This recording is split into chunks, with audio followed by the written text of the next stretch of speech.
Olá, eu sou a Angelanine, pesquisadora e formadora de professoras da área da educação inclusiva e desenvolvimento infantil. E esse é o nosso canal Nós pela Educação, um espaço para a gente refletir juntas sobre a infância e sobre os desafios da docência com ética, sensibilidade e intenção. E hoje a gente vai falar sobre um tema difícil, mas urgente, que são os diferentes tipos de violência que as crianças sofrem e vêm sofrendo cada vez mais dentro das escolas. E mais do que isso, a gente vai pensar brevemente sobre o que esses temas, esses episódios revelam da nossa sociedade que a gente vive hoje. Mas antes de começar, já aproveita, te inscreve aqui no canal, ativa o sininho para não perder os próximos vídeos e me acompanha também no Instagram, @nospelaeducação, onde eu compartilho reflexões e práticas para uma educação inclusiva. Agora sim, vamos para o tema de hoje. Então, cada vez mais, a gente tem visto notícias de violência contra crianças nas escolas. Algumas chegam nos jornais porque deixam marcas físicas, hematomas, fraturas, dentes perdidos. Só que a violência contra a criança nem sempre vai ser visível.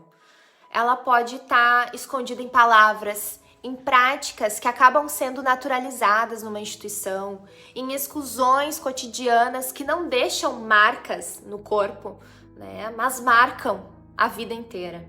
Quando a gente fala em violência, a gente tende a pensar logo numa agressão física. E sim, ela existe e ela precisa ser denunciada e punida porque é crime, mas não é só isso. Existe a violência verbal, que é quando a criança é xingada, ridicularizada, diminuída. Existe a violência psicológica, quando a criança é isolada, ameaçada ou constantemente culpabilizada. Existe a violência institucional, que é quando a escola não garante condições seguras, inclusivas ou até acolhedoras. Existe a negligência, que quando sinais claros de um sofrimento infantil são ignorados. E eu preciso destacar também outras duas formas de violência que muitas vezes são silenciadas. O racismo, ele acontece quando crianças negras são constantemente mais punidas, mais vigiadas ou menos acreditadas na sua fala.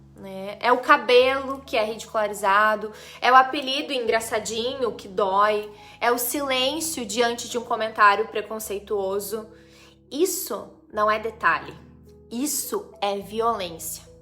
E o capacitismo, que fere as crianças com deficiência ou com diferenças no desenvolvimento.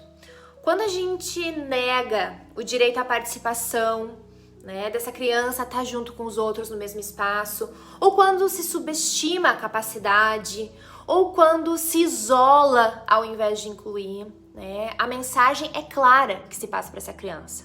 Tu não pertence aqui. E isso também é violência.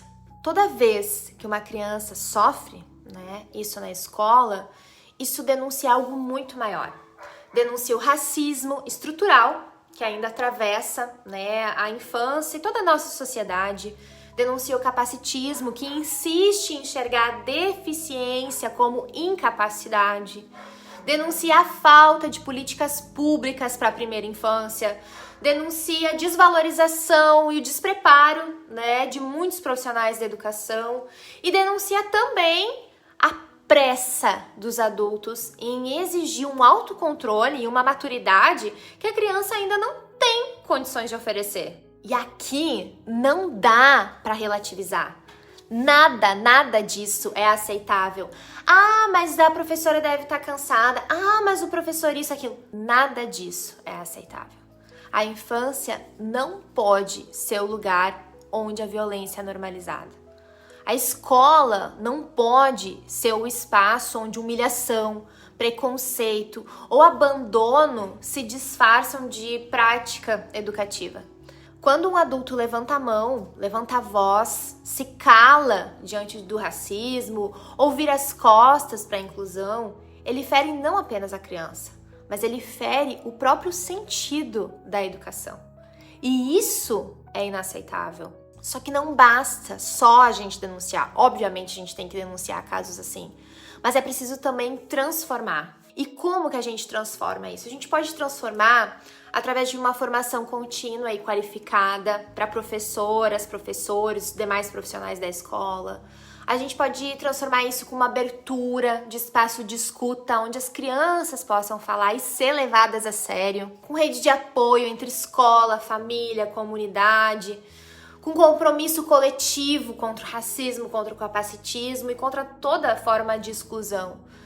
E eu quero deixar aqui, aproveitar essa deixa, para uma indicação muito especial de uma leitura, que é o livro Democratização do Colo, da Jussara Santos, que ele nos ajuda a pensar práticas mais humanas e coletivas, principalmente para a educação infantil, em que o cuidado e o afeto são reconhecidos como uma parte essencial da educação. Se a gente quer transformar a educação, a gente precisa começar dizendo não a toda violência.